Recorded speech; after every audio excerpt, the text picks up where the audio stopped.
Diyos na manlilikha at may karapatan sa ating buhay. Siya ay Diyos na nagsasalita at nagpapakilala sa mga tao. Ipinaalam niya ang kanyang katangian, kalooban at utos. Ang salita ng Diyos ay makapangyarihan. Ito ay katotohanan at nakapagliligtas. Ang mga tao ay dapat na makinig, umunawa at sumunod sa maliwanag at makapangyarihang salita ng Diyos.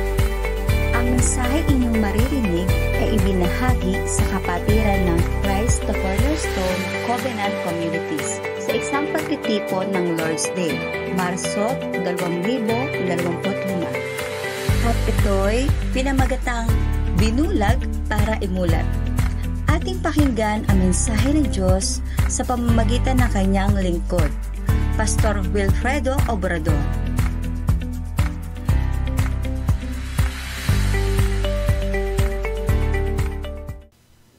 Isang magandang umaga po muli sa inyong lahat.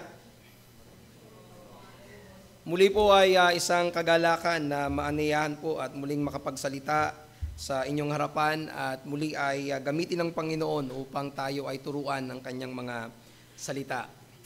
Mga kapatid, napakinggan niyo na po ba o nakanta na ang awit o ang hymn na To God Be the Glory? Ito ay isa sa mga pinakasikat na himno sa kasaysayan. Pero alam niyo po ba kung sino ang sumulat ng himno na ito? Ito po ay si Fanny Crosby. Si Frances Jane or Fanny Crosby ay ipinanganak noong March 24, 1820. Kaya po bukas 205 years old na po siya. Ipinanganak siya sa Putman County, New York at ipinanganak siya sa isang mahirap na pamilya. At sa murang edad na 6 na linggo, siya ay nagkaroon ng infeksyon sa mata.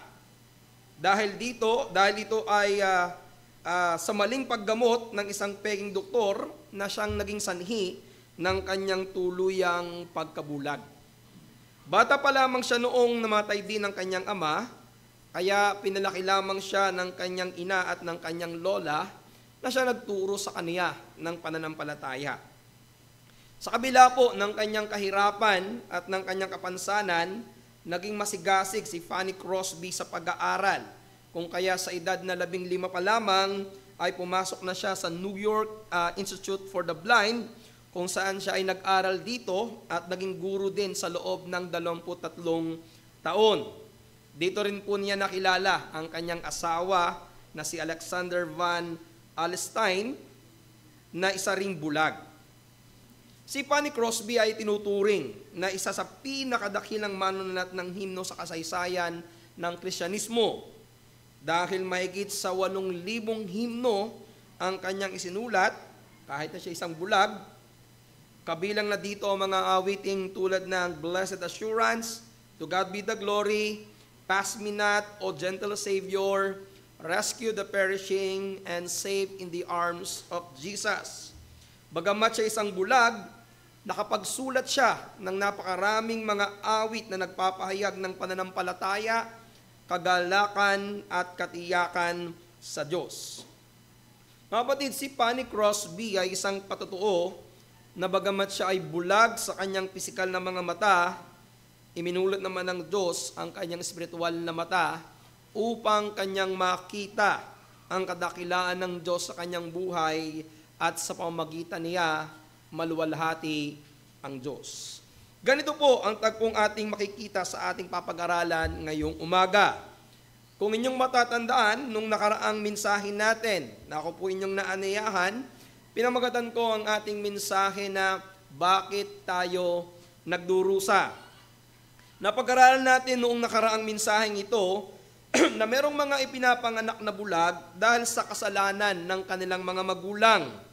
Napag-aralan natin na maaring dahil sa genes, meron silang lahi ng bulag o kaya naman ay dahil sa pagpapabaya o sa maling pananampalataya. Nakita natin na pinaparusahan ng Diyos ang kasalanan ng mga magulang kung kaya't nagdurusa ang kanilang mga anak. Nakita natin ito sa Exodus chapter 20. Napag-aralan din natin na may mga pagdurusa din na dahil naman sa sariling kasalanan.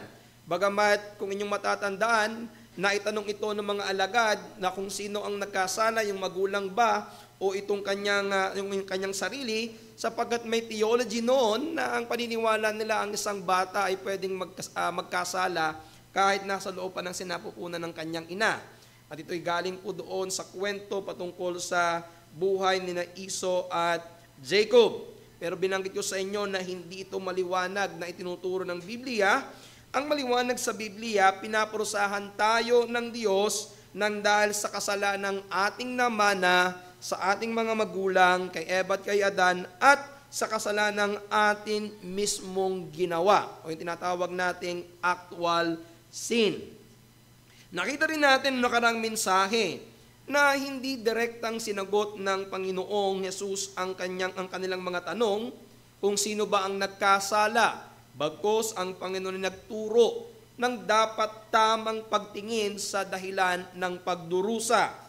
At ito yon, maaaring magdusa ang isang tao upang ang gawa ng Diyos ay mahayag sa Kanya, upang ang kalawalhatian ng Diyos ay makita ng tao. Itinuturo ng Panginoong Hesus sa mga alagad na may mga pagdurusa ang tao na ang pinakalayunin ay mabigyan ng kalawalhatian ng Diyos. Sa soberanong plano ng Diyos, masasabi nating nilikha niya ang lalaking ito na bulag upang kanyang imulat, upang kung magkaganon ay mahayag ang gawa ng Diyos. At yan po ang ating titingnan sa umagang ito. Pero bago natin muli buksan ang ating mga Biblia, tayo muna ay manalangin. O aming Diyos, salamat kaming mga bulag sa katotohanan na iyong minulat. Sa aming sariling kakayanan, hindi namin makikita ang katotohanan sapagkat kami binulag ng kasalanan, binulag ng kamunduhan, kaya kami malayo sa katotohanan, kami nabubuhay sa kadiliman. Subalit salamat sa iyong biyaya, kami iyong binuksan sa aming mga mata, kung kaya't kami ngayon ay nakakaunawa ng iyong mga salita. Sana sa umagang ito patuloy kaming mamangha kung paano ka gumagawa at kung paano ka nagmumulat ng mga mata na nasa kadiliman. Kaya Panginoon, sana ngayong araw na ito sa bawat Kristiyanong narito, patuloy naming ma-appreciate ang kadakilaang ginawa mo sa amin. At kung meron man sa umagang ito na wala pa kay Kristo at hindi pa nila nakikita ang katotohanan patungkol sa kaligtasan, hindi pa nila nakikita si Kristo bilang kanilang tagapagligtas, nawa ngayong umagang ito, kumilos po kayo sa kanila, naway imulat niyo po ang kanilang mga mata at makita nilang si Kristo lamang ang tanging Panginoon at tagapagligtas. Sa iyo po, Ama, ang lahat ng kapurihan at pasasalamat sa pangalan po ng iyong anak, ng aming Panginoong Hesus. Amen. Muli ko po kayong aniyahan mga kapatid for the second time para mas lalo nating makita ang katotohanan na ating babasahin. At ito po ay sa aklat ng Juan, Kabanatang 9, talatang 1 hanggang 12. Muli kong babasahin po sa ating harapan ang ating pong talata, verse 1. At sa pagdaan niya ay nakita niya ang isang lalaking bulag mula sa kanyang kapanganakan. At itanong sa kanya ng kanyang mga alagad na nagsasabi, Rabbi, sino ang nagkasala, ang taong ito o ang kanyang mga magulang upang siya ipanganak na bulag? Sumagot si Jesus, hindi dahil sa taong ito nagkasala ni ang kanyang mga magulang man, kundi upang mahayag sa kanya ang gawa ng Diyos. Kinakailangan natin gawin ang mga gawa niyaong nagsugo sa akin. Samantalang araw, dumarating ang gabi na walang tao makagagawa. Samantalang ako'y nasang libutan, ako ang ilaw ng sanglibutan. Nang masabi niya ang ganito, siya'y lumura sa lupa. Pinagputik ang lura at pinahira ng mga mata niya ng putik. At sinabi sa kanya, humayo ka, maghugas ka sa tangke ng Siloe, na kung liliwanagin na'y sinugo. Siya nga'y humayo at naghugas at nagbalik na nakakakita. Ang mga kapitbahay nga at ang mga nakakita sa kanya ng una na siya'y pulubi ay nagsabi, hindi baga ito ay nauupo at nagpapalimos? Sinabi ng mga iba, siya nga. Sinabi ng mga iba, hindi, kundi kamukha niya. Sinabi niya, o nga. Sa kanya nga ay kanilang sinabi, paano nga ang pagkadilat ng iyong mga mata? Sumagot siya, ang lalaking tinatawag ni Jesus ay gumawa ng putik at pinahira ng aking mga mata at sinabi sa akin, humayo ka sa Siloe at maghugas ka. Kaya't ako'y humayo at nagugas at ako'y tumanggap ng paningin. Sinabi niya sa kanya, saan naroon siya? Sinabi niya, hindi ko alam. Mga kapatid, binasa po natin ang Juan Kabanatang 9, talatang 1 hanggang 12, naway pagpalain ng Panginoon ang kanyang mga salita. At pinamagatan ko po ang ating mensahe ngayong umaga ng binulag upang imulat. Binulag upang imulat. Sa kabuuan po ng kwentong ito, kapag tinapos natin yung chapter 9 ng John chapter 9, ay mababasa natin na ang lalaking ito ay hindi lamang binuksan ng Diyos sa kanyang pisikal na mga mata, kundi maging ang kanyang espiritual na mga mata na nagbunga ng kanyang kaligtasan. Yan ang mababasa natin sa John chapter 9, verse 36 to 37. Sumagot siya at sinabi, at sino baga siya, Panginoon, upang ako'y sumampalataya sa Kanya. 37, at sa kaniya, sinabi ni Jesus, siyang nakita mo na, at siya nga na nakikipagsalitaan sa iyo. 38, at sinabi niya, Panginoon, sumasampalataya ako, at siya ay sinamba niya. Makikita natin dito na ang Panginoong Yesus ay hindi lamang concern sa pisikal na kalagayan ng taong ito, kaya niya siya iminulat. Kundi lalo tigit, nakikita ng Panginoon ang kanyang pangangailangang espiritual dahil sa huli, hindi lamang niya iminulat ang kanyang pisikal na mata, kundi maging ang kanyang espiritual na mata na magdadala sa kanya para hanapin ang Panginoon, sampalatayanan at sambahin. Kaya naman dito kukuhanin ang ating mensahe ngayong umaga.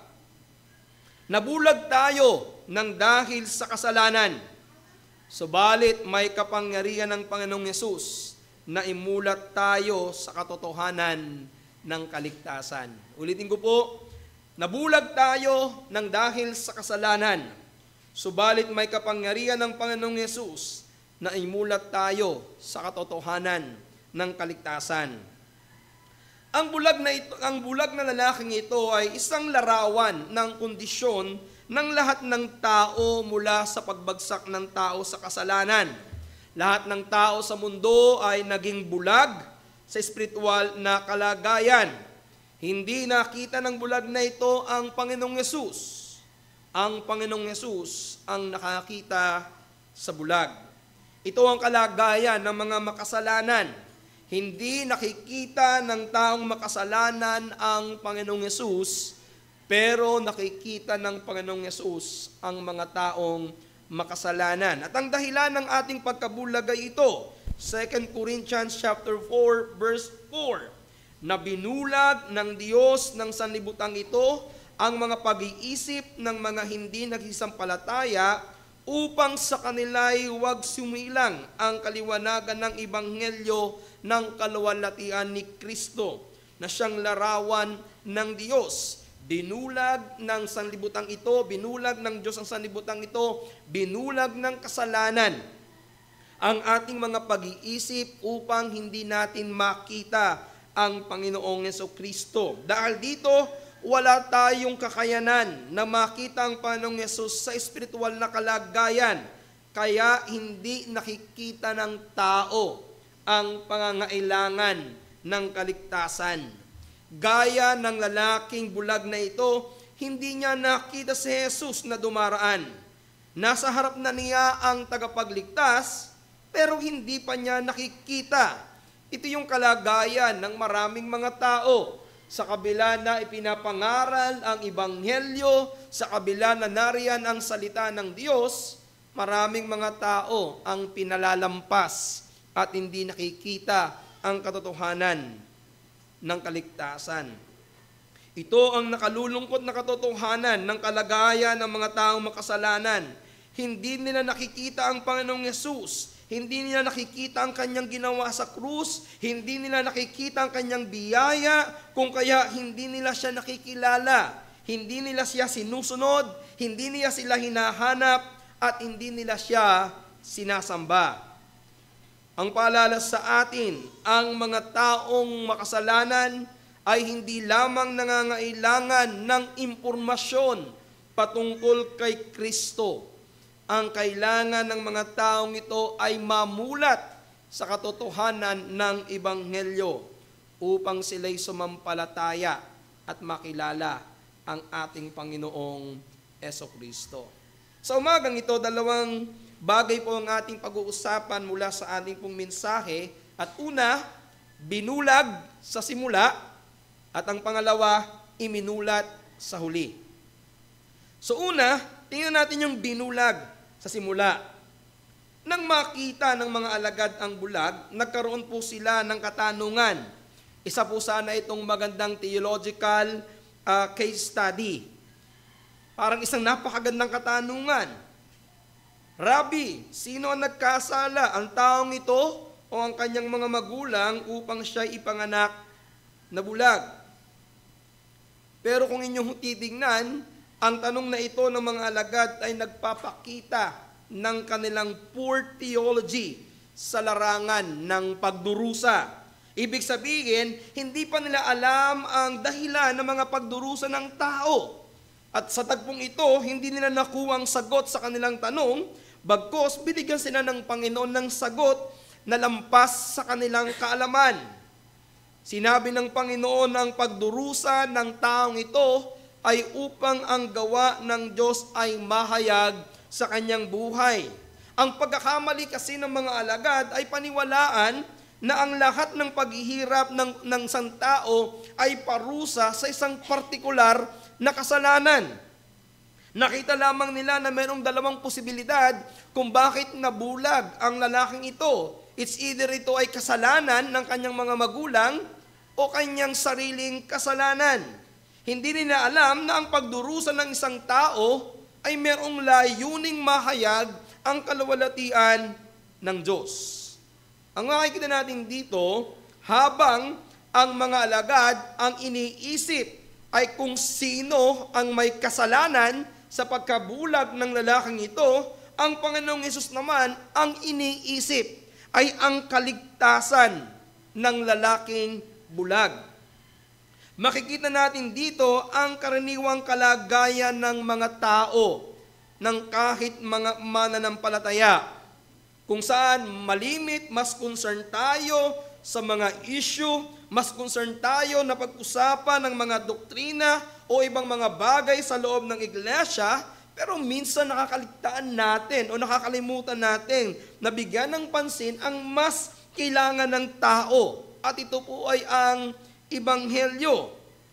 Nais kong liwanagin sa inyo na hindi naman masama na pag-usapan ang mga doktrina. Kailangan nating pag-usapan ang mga doktrina. Kailangan nating malaman niyan. Katulad ng inyong iglesia. Nandito tayo ngayon sa pag-aaral ng Reformation. Nag-aaral tayo ng maraming mga doktrina. Kailangan nating ituro ito. Kailangan nating pag-aralan yan. Subalit sana, hindi lamang tayo dito mag-focus. Sana hindi lamang natin dito igugol ang ating oras.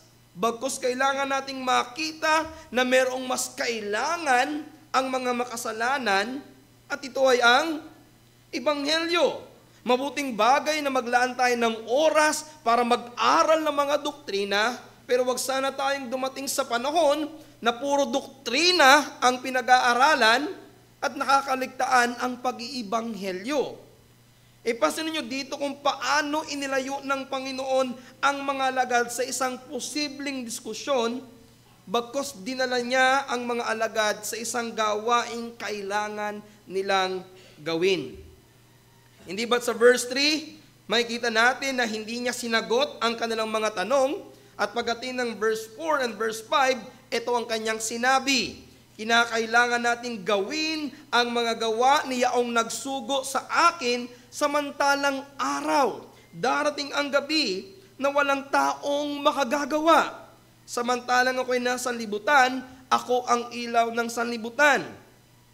Ipinapakita dito ng Panginoon na sa halip na kanilang alamin kung sino ang may kasalanan sa pagkabulag ng taong ito, dinala sila ng Panginoon sa dapat nilang gawin. Napakaganda ang sinabi dito ng ating Panginoon sa verse 4. Ang sabi niya, kinakailangan nating gawin. Ito po yung mas tamang salin na nasa anyo ng pangmaramihan. Isinama ng Panginoong Yesus ang kanyang mga alagad sa kanyang gagawin. Yung kayo po ay pamilyar sa King James Translation, ang ginamit pong translation dito ay I must, singular. Pero sa mas maraming translation, ang ginamit po dito ay we must. Ang ibig sabihin ay kasama ang mga alagad. At ano ba yung gawaing ipinapagawa ng ama sa anak?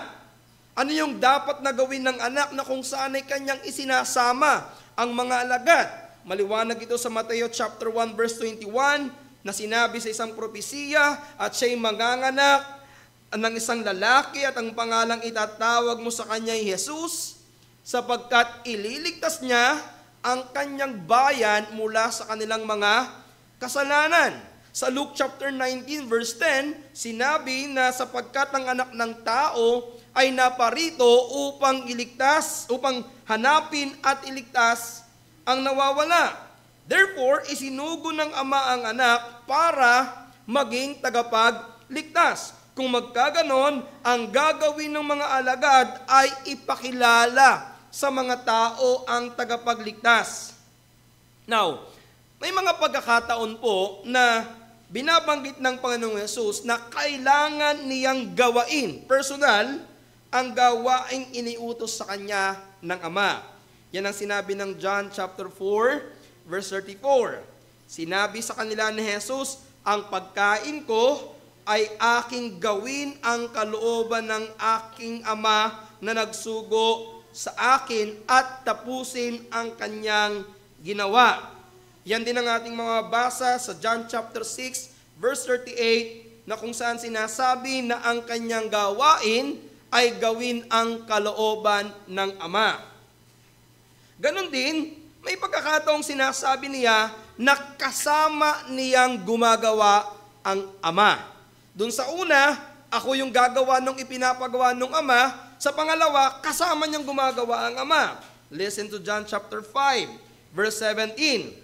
Datapwat sinagot sila ni Jesus, hanggang ngayon gumagawa ang aking Ama at ako'y gumagawa. Magkasama ang Ama at ang Anak sa gawain ng pagliligtas. Pero sa pagkakataong ito, isinama niya ang mga alagad. Sa pagkakataong ito, katulong niya ang mga alagad sa kanyang misyon sa mundong ito.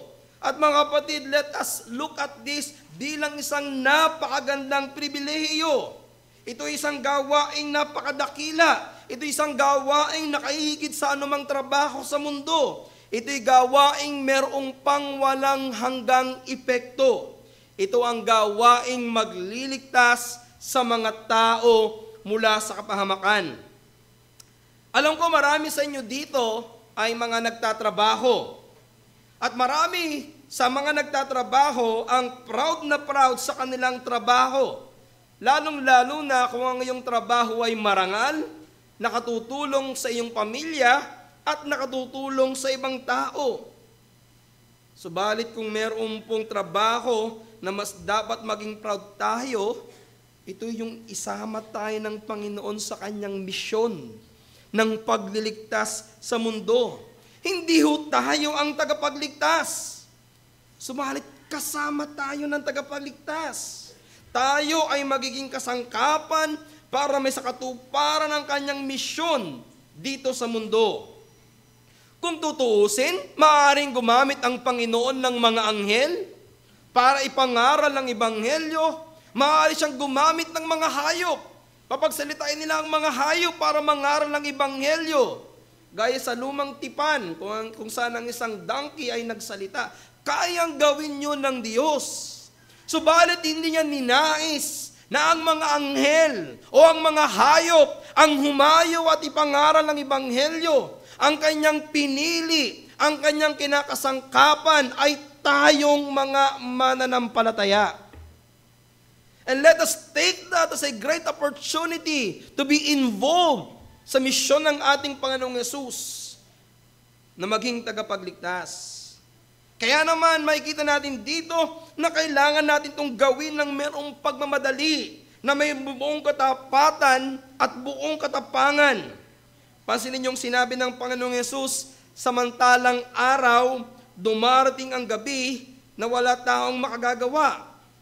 Now, hindi po to literal na gumawa na sila habang araw pa dahil malapit ng gabi at hindi na sila makagagawa. Ito po isang salita na naglalarawan ng isang panahon. Ang tinutukoy po dito ay kailangan nilang gawain ang kalooban ng Diyos habang may pagkakataon. Habang ang Panginoong Yesus ay nasa lupa pa, habang kasama pa nila ang Panginoong Yesus, dahil darating ang panahon na hindi na nila makakasama ang Panginoon sa kanilang pagmimisyon. Kaya ang sinabi niya sa kaniya, samantalang ako'y nasa sanlibutan pa, ako ang ilaw ng sanlibutan. Nang ibig sabihin lamang nito, habang siya ay nasa mundo, siya ang liwanag ng mga tao, siya ang ilaw ng mundo. Hanggat siya ay nasa mundo, dalinan nila ang mga tao sa kanya upang sila'y makatagpo ng liwanag. Habang nandiyan pa siya, sila'y humayo at ipakilala ang ilaw sa nasa kadiliman. Mga kapatid, ang buhay sa mundo ay maikli lamang. Ang mundong ating ginagalawan ay mundong malapit ng mawala. Kaya ang pagmamadali sa pagbabahagi ng ebanghelyo ay isang pangangailangan. Ganito ang sabi ni Apostol Pablo, redeeming the time, for the days are evil. Samantalahin ninyo ang panahon, sapagkat ang mga araw ay masama. Ang ibig sabihin nito, habang may pagkakataon tayo, bago matapos ang mundong ito, bago matapos ang ating buhay, bago matapos ang kanilang buhay, ipangaral natin sa kanila ang ebanghelyo ng ating Panginoong Jesucristo.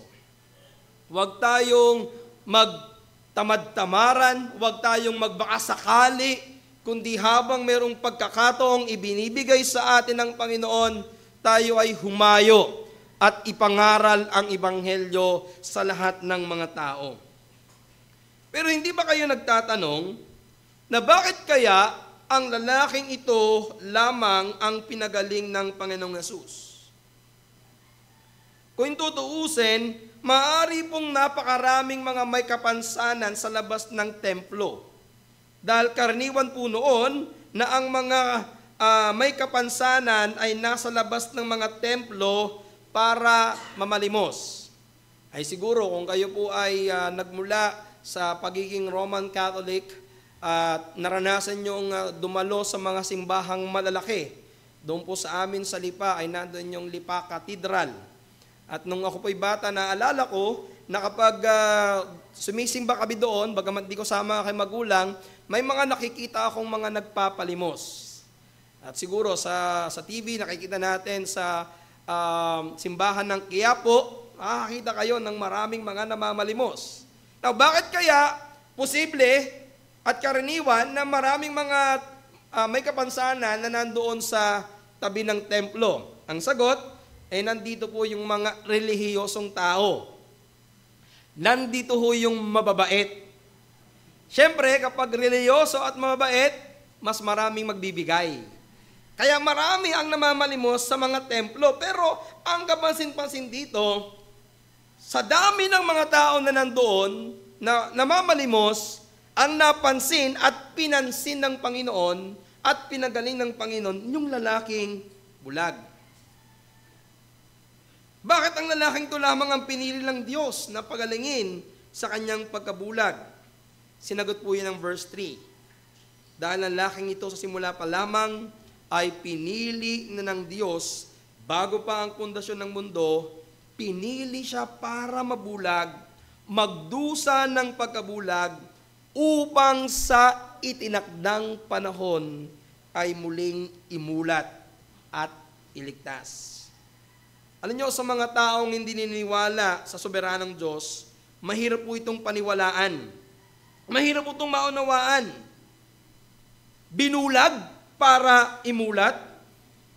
Subalit sa ating mga mananampalataya, naniniwala sa soberanong Diyos na siya ay matalino at hindi nagkakamali, tinatanggap natin na at pinapanampalatayanan na ang lahat ng bagay na nangyayari sa mundo ay itinakda ng Diyos. Inawit natin kanina, whatever God ordained is right. Anumang itinakda ng Diyos ay tama. Ibig sabihin, lahat ng nangyayari sa mundong ito ay tama at may layunin na sa dulo mabigyan ng kaluwalhatian ang Diyos. Kaya kasama sa plano ng Diyos na hindi lamang ang mga magagandang bagay ang mangyari sa buhay natin, kundi kasama yung mga masasamang bagay. Dahil kung tutuusin, dahil sa ating pagiging makasalanan at pagiging rebelde sa Diyos, ang nararapat sana sa atin ay puro pagdurusa at kapigatian. Subalit dahil ang Diyos ay mabuti, nakakaranas pa rin tayo ng kabutihan at kaginhawaan. Kaya mga kapatid, huwag po tayong magtaka kung may mga masamang nangyayari sa mga masasamang tao. We deserve it. Kahit sabihin mo, napakabuting tao niya, no! Makasalanan yan. And he deserve it. She deserve it. We deserve all evil things in this world because we are all sinners. Alam niyo kung ano nakamamangha? Yung tumanggap tayo ng kabutihan sa kabila ng ating kasamaan. Ito yung nakamamangha dahil ang Diyos ay mabuti sa kabila na tayo ay masama. Kaya tandaan natin, ang pagkabulag ng taong ito ay kasama sa soberanong plano ng Diyos. Dahil sa huli, imumulat niya ang bulag na ito at maluluwalhati ang Diyos. Ito yung ikalawa. Kung una, binulag sa simula, ang ikalawang punto natin, iminulat sa huli. Paano iminulat ng Panginoong Yesus ang lalaking bulag?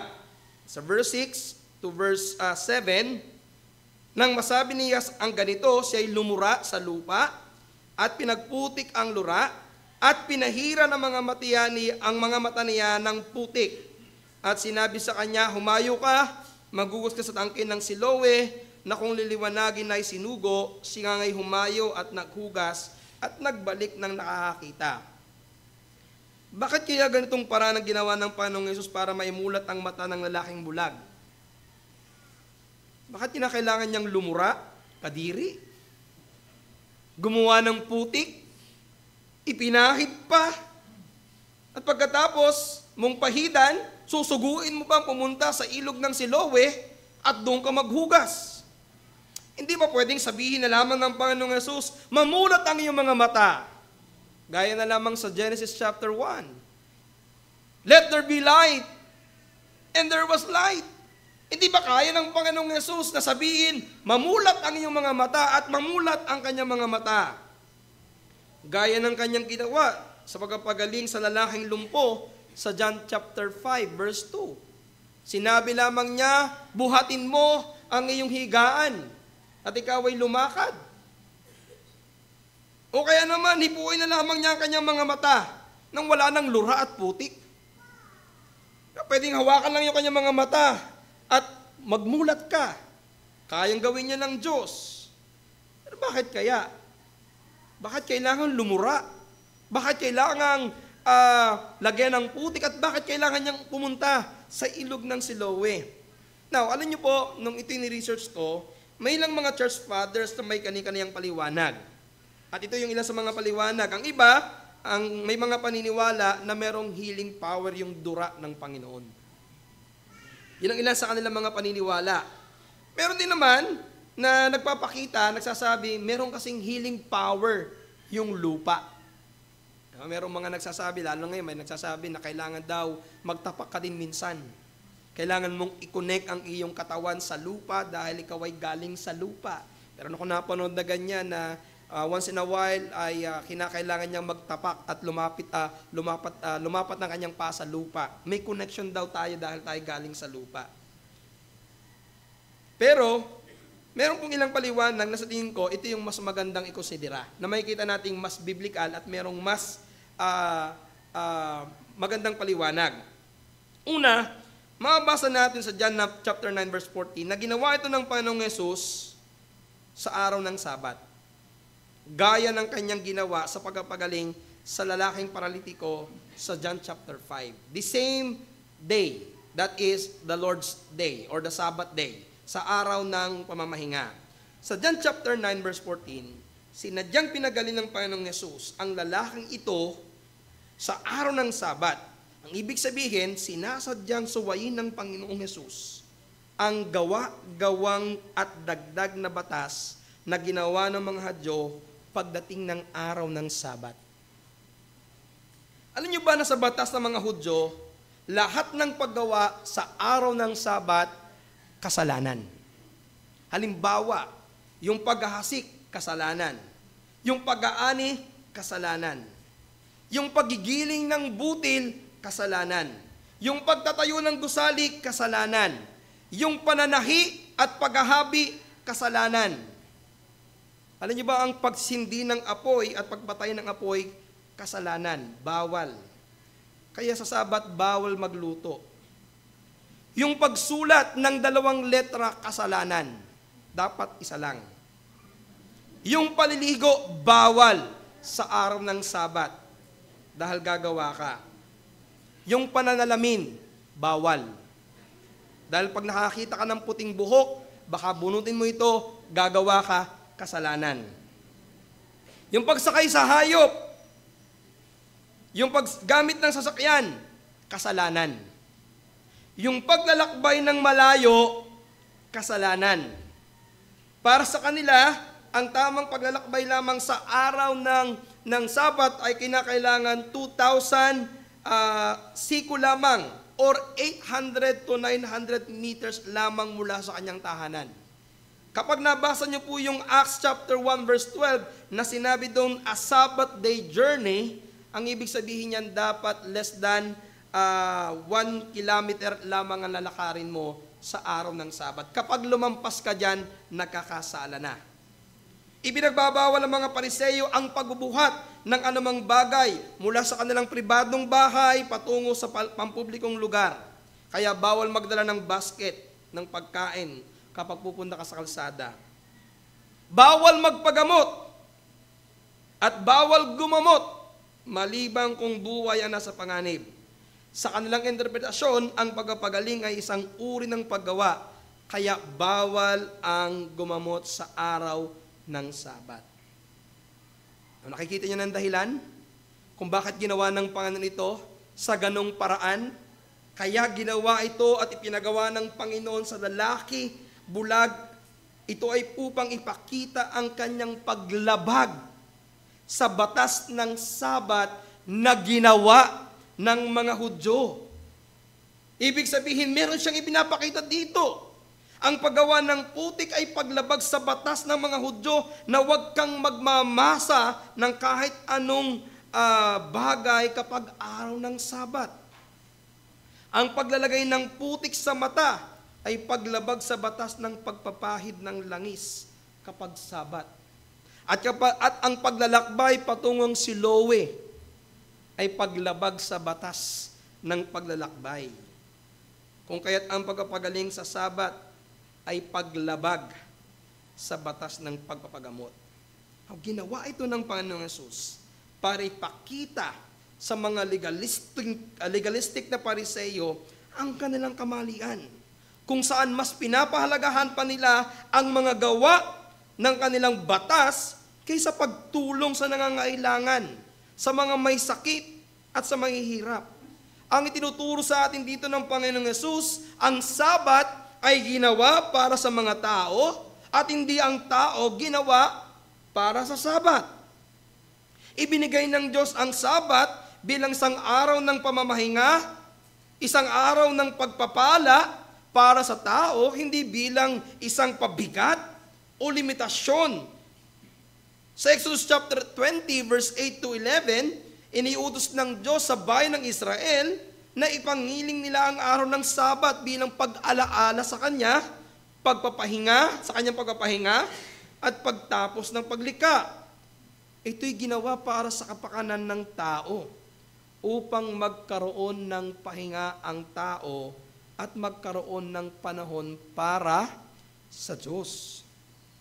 Bagamat ang Sabat ay panahon ng pamamahinga, pagtigil sa mga ordinaryong gawain, araw na ating inilalaan para sa Panginoon upang siya'y ating sambahin, araw na pinagpala ng Diyos, hindi nito ipinagbabawal na gumawa ng mabuti o gumawa ng habag or acts of mercy kung kinakailangan.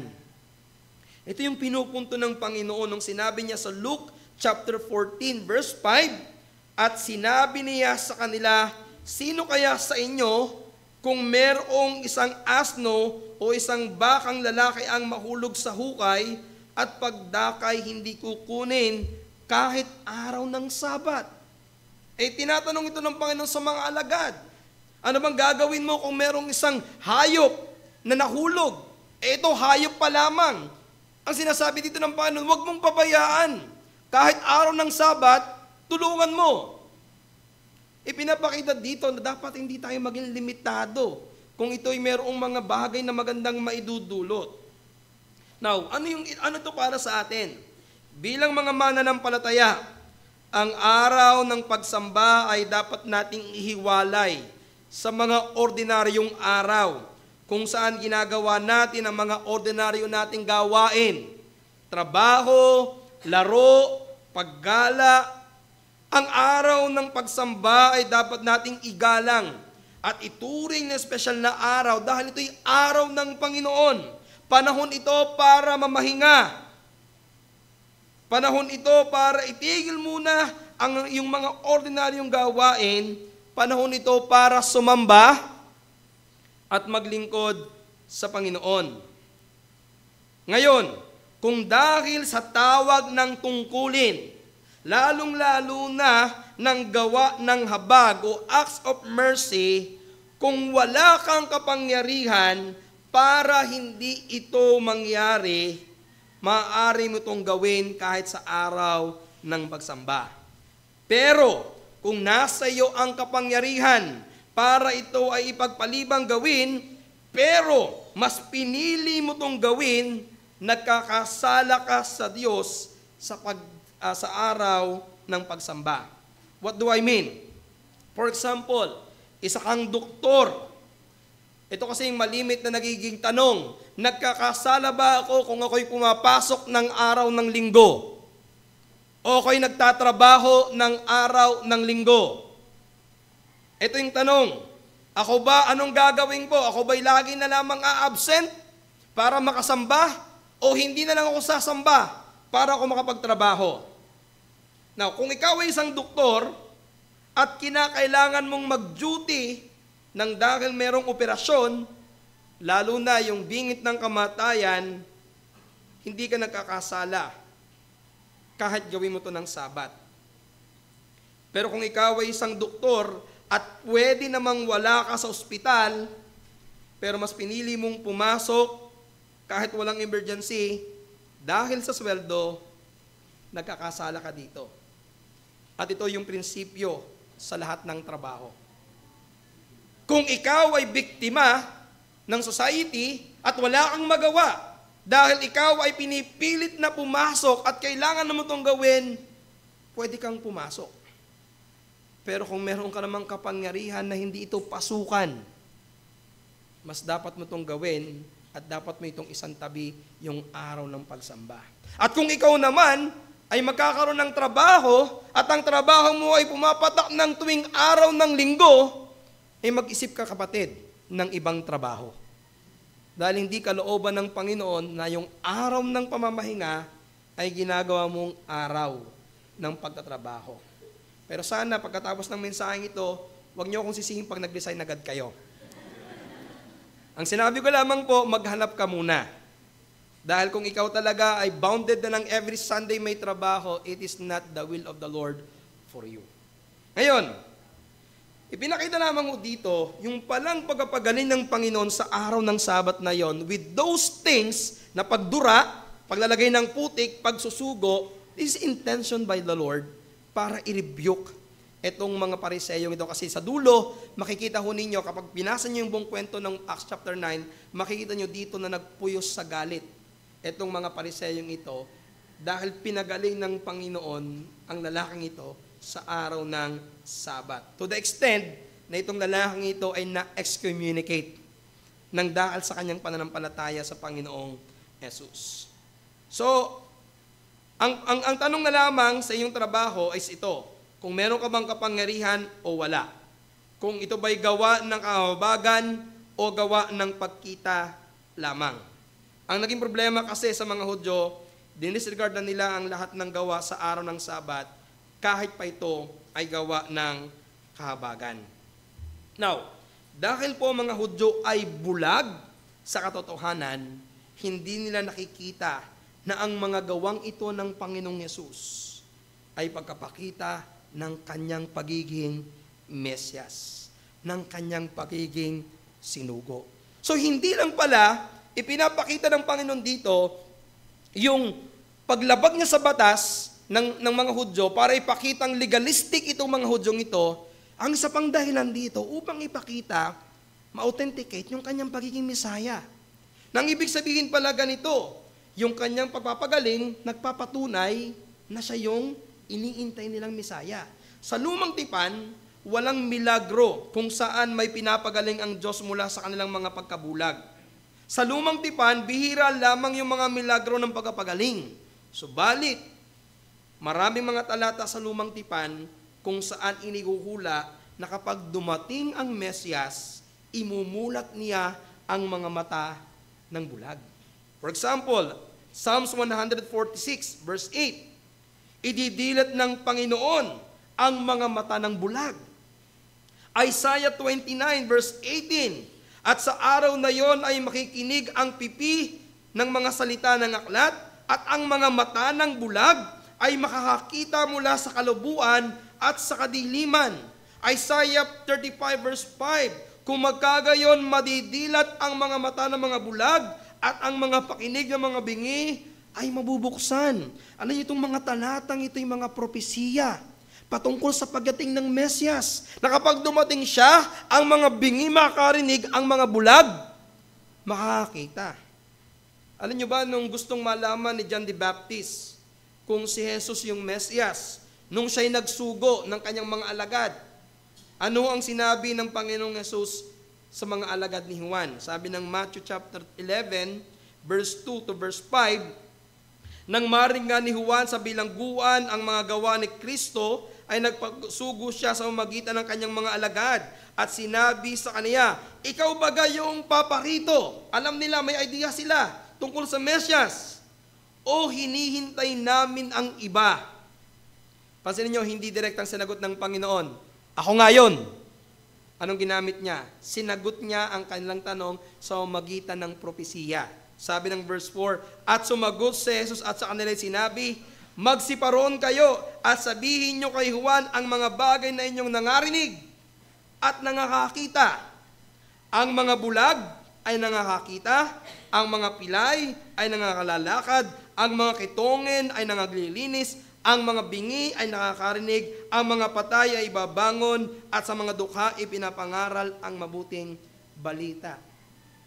Naintindihan nila na ang sagot ng Panginoong Yesus ay katuparan ng mga hula mula sa lumang tipan na sa pagdating ng Mesyas, darating ang mga dakilang gawa na magpapakilala ng kanyang pagiging tagapagligtas. But sad to say, hindi ito nakita ng mga Hudyo na ang pagpapagaling pala ng Panginoong Yesus, lalo na ang pagmumulat niya sa mga mata ng bulag, ay isang katuparan ng hula patungkol sa darating na Mesyas. Dapat sana nalalaman ito ng mga punong Hudyo. Sapagkat sila yung mga bihasa sa Biblia. Sila yung mga bihasa sa lumang tipan. Sila yung mga scholar. Sila yung mga nag-aaral ng kasulatan.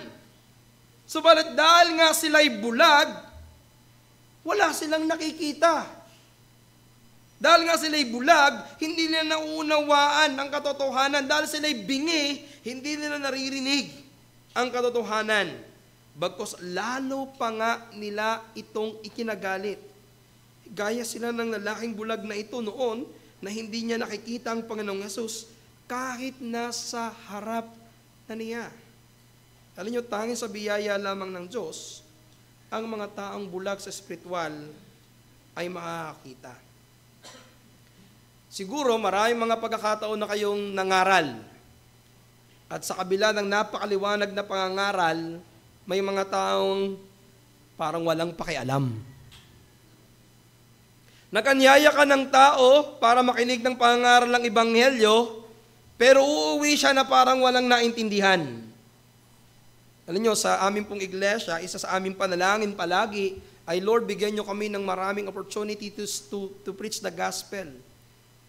At isang katotohanan nito, na sa napakahabang taon na ng aming iglesia, 23 na po kami this March, itong ninyo mas mahaba. Pero sigurado tayo na parehas ang ating karanasan, na sa kabila ng napakaraming pagkakataong nangangaral tayo ng Ebanghelyo, maraming mga dumarating at umaalis ng bulag pa rin, at bingi pa rin, at patay pa rin. Bakit? Tanging sa biyaya lamang ng Diyos, ang isang taong bulag sa espiritu ay makakakita.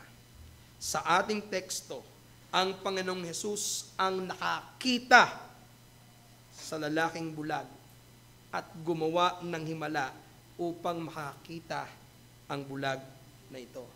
Ganito po ang ating spiritual na mata. Diyos ang unang gumawa, kaya tayo nakakita.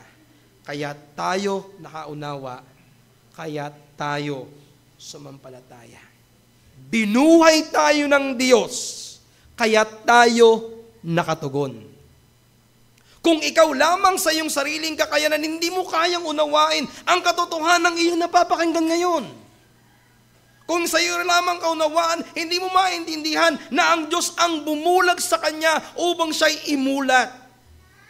Kung hindi ka imumulat ng Panginoon, hindi mo makikita na ikaw ay isang makasalanang parurusahan na kinakailangan mo ng tagapagligtas. Kaya dapat mong maintindihan at dapat kang magpasalamat, dapat kang magpuri, dapat kang magalak na nandito ka ngayon at naintindihan mo ang iyong napapakinggan. Yan ay hindi dahil matalino ka, hindi dahil magaling ka, hindi dahil binayaan ka ng Diyos na makaunawa. Makikita nyo rin dito na hindi lahat ng tao ay agad na nakapaniwala na ang taong ito ay nakakakita na. Gaya ng reaksyon ng kanyang mga kapitbahay nang siya'y makita. Ang ilan ay nagtaka kung siya nga yung dating bulag na namamalimos. Ang iba naman, hindi makapaniwala. Ang sabi niya, hindi siya, kamukha lang. Eh, sino nga ba naman ang makakapaniwala, itong lalaking ito ay pinanganak ng bulag? Tapos bigla mo makikita na nakakakita. Kaya sabi niya, hindi, kamukha lamang yan. Pero ano sinabi ng lalaki? Ako nga. Ibinahayag niya sa kanya kung ano yung ginawa sa kanya ng Diyos. Ang tanong sa kanya is, paano ka nakakita? Paano naidilat ang iyong mga mata? Ito yung maganda. Sumagot siya, ang lalaking tinawag ni Jesus na gumawa ng putik at pinahira ng aking mga mata at sinabi sa akin, humayo ka sa Siloe at maghugas ka, kaya't ako'y humayo at naghugas at ako'y tumanggap ng paningin. Now, hindi agad malalaman ng mga tao na tayo ay nakakita na, hindi agad malalaman ng mga tao na tayo ay mga Kristiyano na, sapagkat hindi naman nakikita ng mga tao yung nangyari sa ating puso. Hindi nakikita ng mga tao kung paano tayo iniligtas, sapagkat tayo gaya pa rin ng dati, yung ating mga itsura gaya pa rin ng dati. Pero ang tanong, paano na malalaman ng mga tao na tayo'y nakakita na ng katotohanan? Alam niyo, maganda yung ginawa dito ng lalaking ito. Isinaysay niya ang ginawa ng Diyos sa kanya. Mga kapatid, ganito ang paraan ng pag-iibanghelyo. Ang paraan ng pag-iibanghelyo ay ibahagi mo kung paano ka iniligtas ng Panginoong Jesucristo. You cannot tell somebody something that you do not experience. Kaya kung hindi mo naintindihan ang Ebanghelyo, it will be hard for you to share to other people. Pero kung tunay mong naintindihan ang Ebanghelyo, kung paano ka naging isang makasalanan, kung paano ka naging isang taong walang karapat-dapat sa kaharian ng Panginoon, at kung paano ka kinahabagan ng Diyos, kaya mong ibahagi ang Ebanghelyo ng ating Panginoong Jesucristo. It is something for us to search this morning. Ikaw ba isang Kristiyano? Ikaw ba isang mananampalataya?